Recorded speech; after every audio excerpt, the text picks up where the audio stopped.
From the very moment you were born, you have been taught a great and powerful lie. You were told that you are a pawn, moved by forces outside your control, by circumstance, by luck, or by the will of others. Today, we are not here to learn another technique.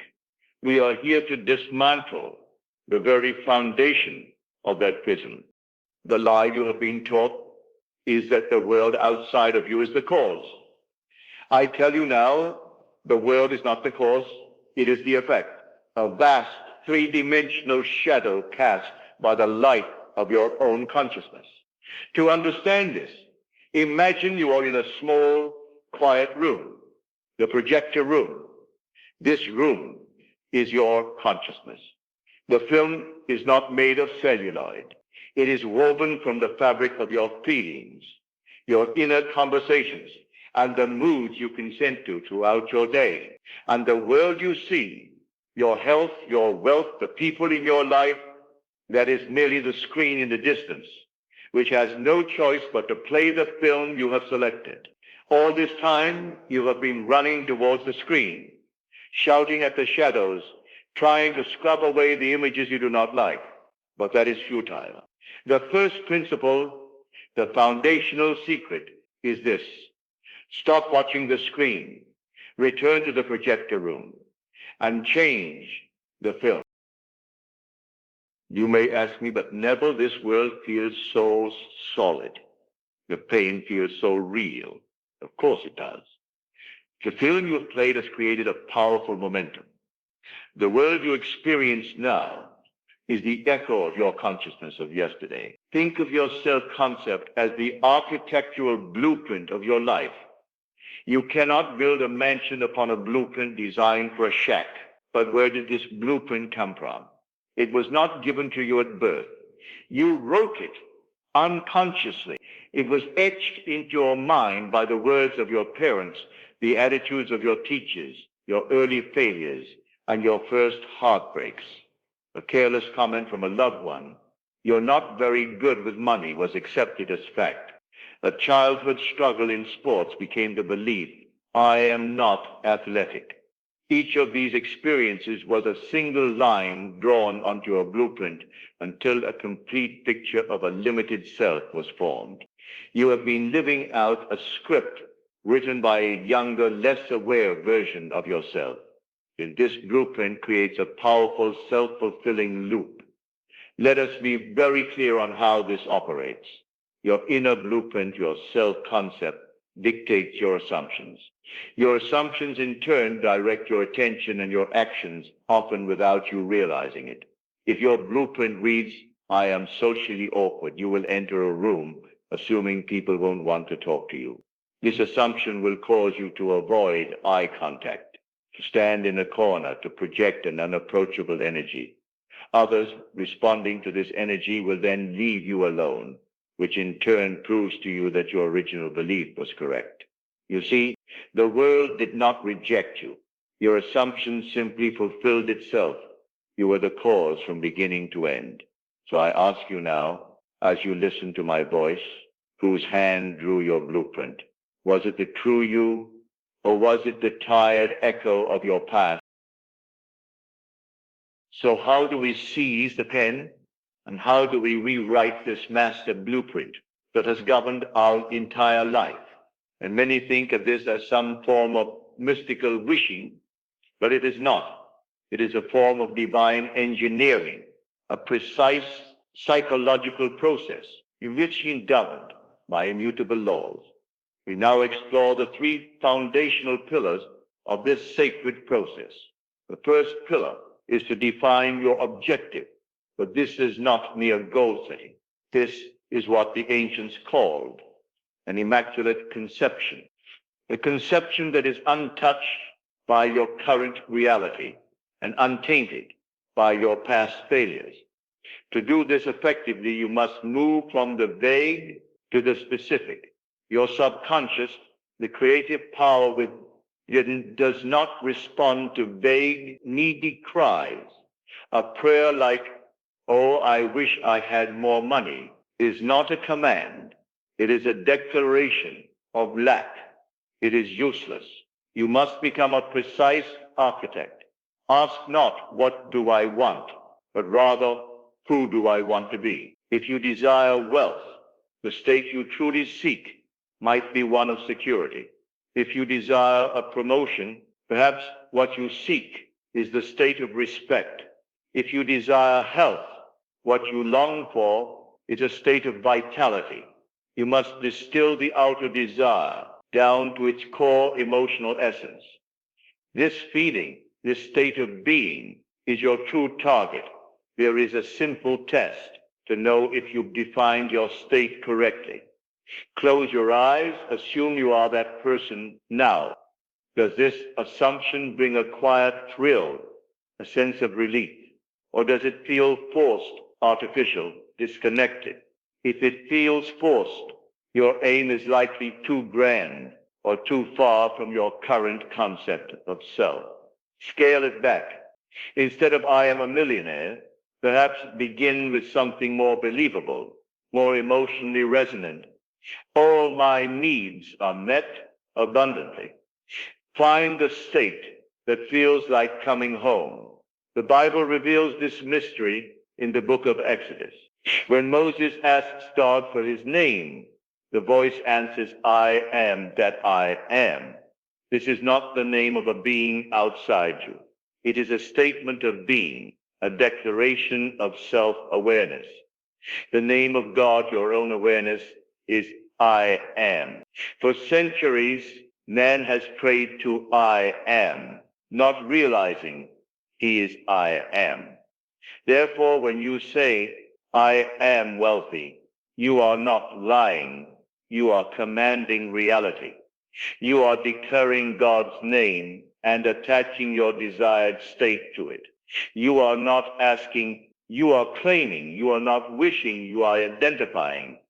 And in that act of assumption, you return to your divine birthright.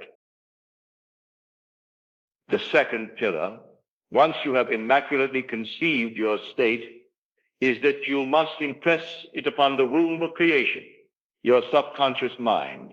This is the most delicate and misunderstood part of the process.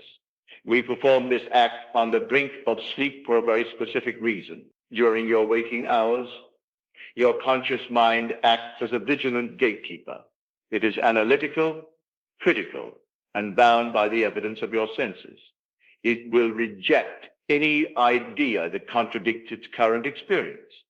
But as you drift into sleep, this gatekeeper becomes drowsy. The barrier between the conscious and subconscious thins. In this hypnotic, receptive state, the state akin to sleep, your subconscious is open, fertile, and unquestioning. It will accept any seed you plant within it as a command for creation. And here is where 99% of people fail. They lie in bed and think of their desire. They watch a mental movie of themselves being happy, as if they were a spectator in a theater. This is a fatal error. Thinking of your desire solidifies the fact that you do not have it. You absolutely must think from your desire. Now, what does this mean? It means you must occupy the state in the first person. Do not see yourself receiving a check, but rather feel the textured paper of the check in your hand. Do not watch yourself getting a hug, but feel the warmth of the other person's arms around you. Your imaginary scene should be short, simple, and involve sensory vividness that implies the wish is already a fact. It is the difference between looking at a picture of Paris and standing on a balcony in Paris, feeling the cool night air on your skin. One is observation, the other is occupation.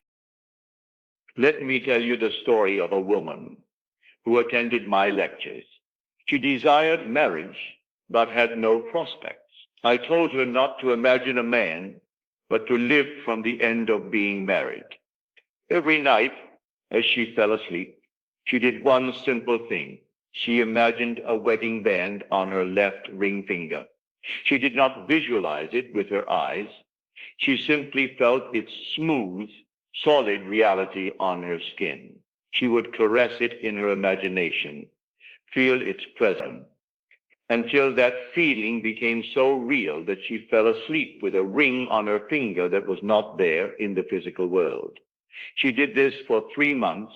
One day, a man she had known casually for years invited her to lunch.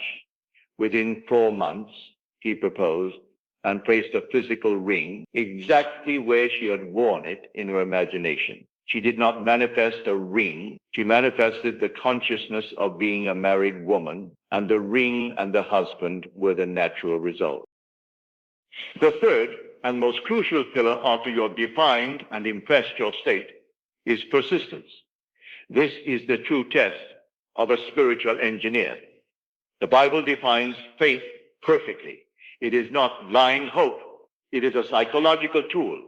In the letter to the Hebrews, it is written, faith is the substance of things hoped for, the evidence of things not seen. Read that again. Faith is not belief without evidence. Faith is the evidence. What evidence? The evidence of your senses in the world of imagination. The feeling of the ring on your finger is the substance. The sound of the congratulatory conversation in your mind is the evidence. Your only task is to hold on to this inner evidence until the outer world, the shadow world, catches up. During the day, you must practice a strict mental diet. When a negative thought or doubt arises, do not fight it. Simply let it pass and return your attention to your fulfilled state. You are the captain of a great ship, and your assumption is your destination. The senses will bring storms of contrary evidence. A foolish captain panics, but a wise captain acknowledges the storm and holds his attention firmly on the compass. Your compass is your inner feeling of the wish fulfilled.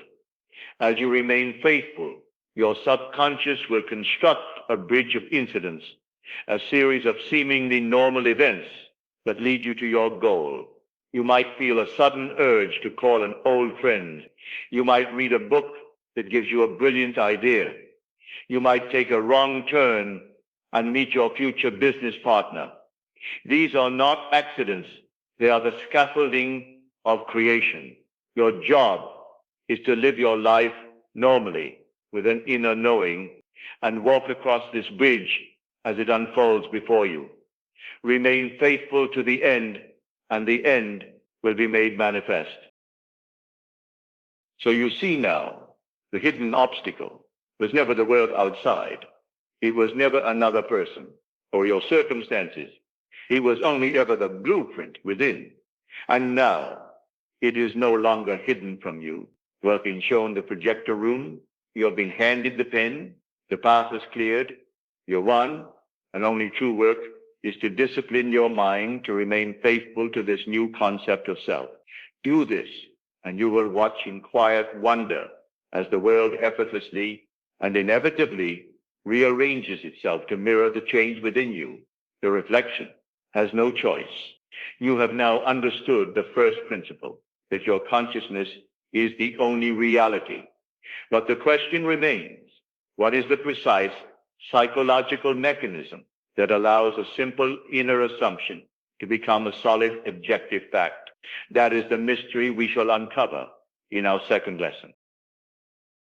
Before we conclude this session, I invite you to sit with this first principle deeply, not as a concept, but as something you are now beginning to embody. If something within you has stirred, if a quiet truth has been touched, feel free to share it below. Your insight may become a light for someone else. Should this message find a home within you, you may return to receive more. This journey is unfolding one inner step at a time. Until the next lesson, stay faithful to the unseen. And remember, you are the operant power. Now let us go into the silence.